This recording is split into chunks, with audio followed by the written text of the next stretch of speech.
Bismillahirrahmanirrahim. Assalamualaikum warahmatullahi wabarakatuh. Yang saya hormati Bapak dosen mata kuliah Pancasila Pak Zedi Mutakin, SPD MPD, dan teman-teman seperjuangan yang saya cintai dan saya banggakan. Pertama-tama marilah kita panjatkan puji dan syukur kita terhadap kehadiran Allah Subhanahu wa taala yang telah memberikan kita kesehatan sehingga kita dapat berjumpa via daring ini. Dan tidak lupa kita haturkan selawat serta salam kepada junjungan Nabi besar Muhammad SAW, karena beliau telah membawa kita dari zaman kebodohan ke zaman modern ini. Sebelum saya memulai presentasi, alangkah baiknya saya perkenalan diri terlebih dahulu. Perkenalkan, nama saya Asrofil Alfani Aspri, saya dari kelas A Ekonomi Pembangunan, Fakultas Ekonomi dan Bisnis, Universitas Negeri Mataram. Saya akan mempresentasikan sebuah PowerPoint dengan judul Pancasila sebagai Paradigma Pembangunan Bangsa. Di sini saya akan menjelaskan 3 materi, yaitu tentang pengertian, nilai-nilai Pancasila, dan Pancasila menjadi paradigma dalam pembangunan. Untuk mempersingkat waktu, marilah kita menuju materi pertama, yaitu pengertian. Istilah paradigma pada mulanya dipakai dalam bidang filsafat ilmu pengetahuan. Paradigma adalah pandangan mendasar dari para ilmuwan tentang apa yang menjadi pokok persoalan suatu cabang ilmu pengetahuan. Pancasila menjadi paradigma, artinya nilai-nilai dasar Pancasila secara normatif menjadi dasar, kerangka acuan, dan tolak ukur segenap aspek pembangunan nasional yang dijalankan di Indonesia. Materi kedua, nilai-nilai dasar Pancasila.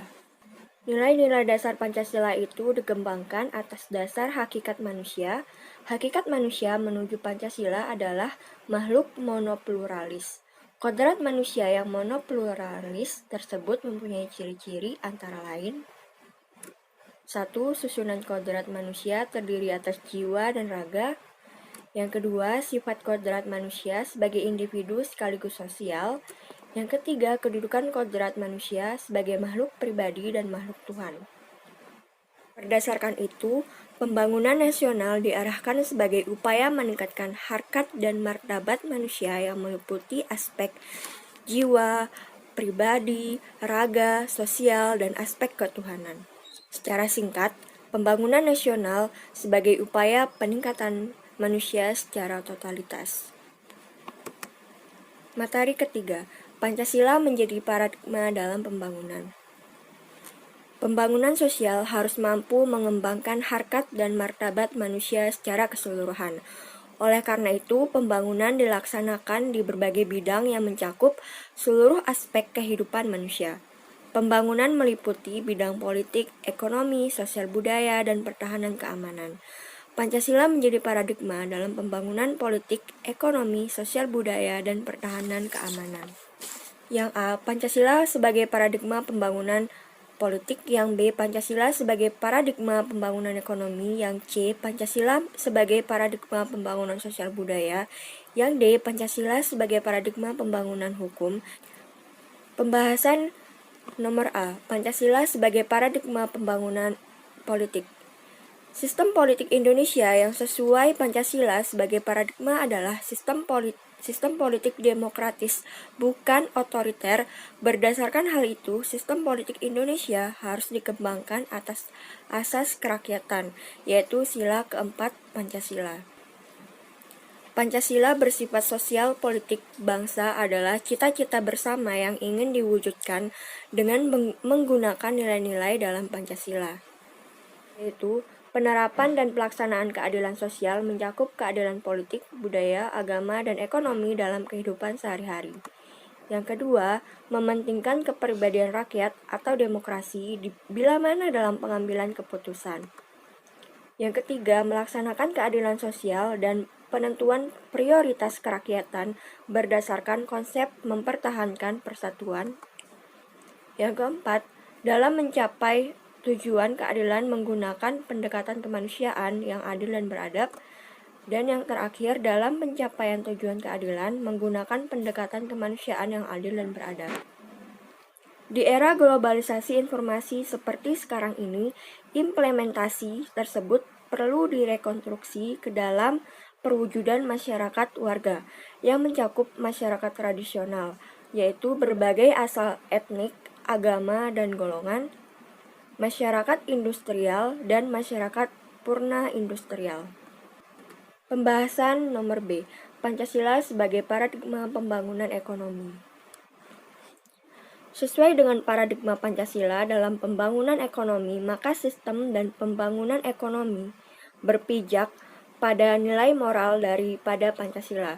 Secara khusus, sistem ekonomi harus mendasarkan pada dasar moralitas ketuhanan, yaitu sila 1 Pancasila, dan kemanusiaan, yaitu sila kedua Pancasila. Sedangkan Pancasila sebagai paradigma pengembangan ekonomi lebih mengacu pada sila keempat, sementara pengembangan ekonomi lebih mengacu pada pembangunan sila ekonomi Indonesia.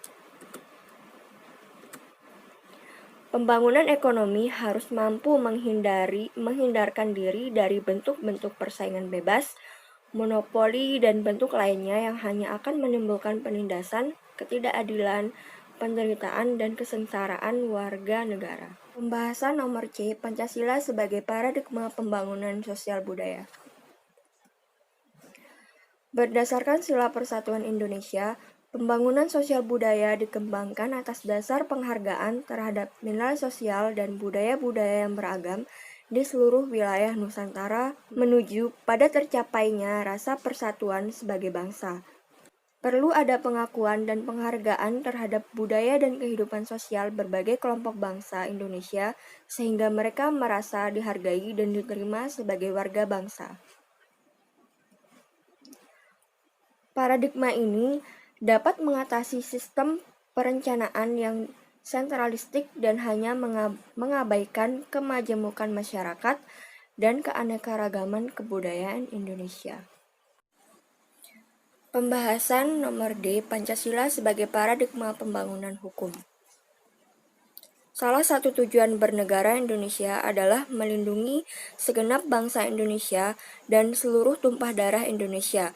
Hal ini mengandung makna bahwa tugas dan tanggung jawab tidak hanya oleh penyelenggara negara saja, tetapi juga rakyat Indonesia secara keseluruhan.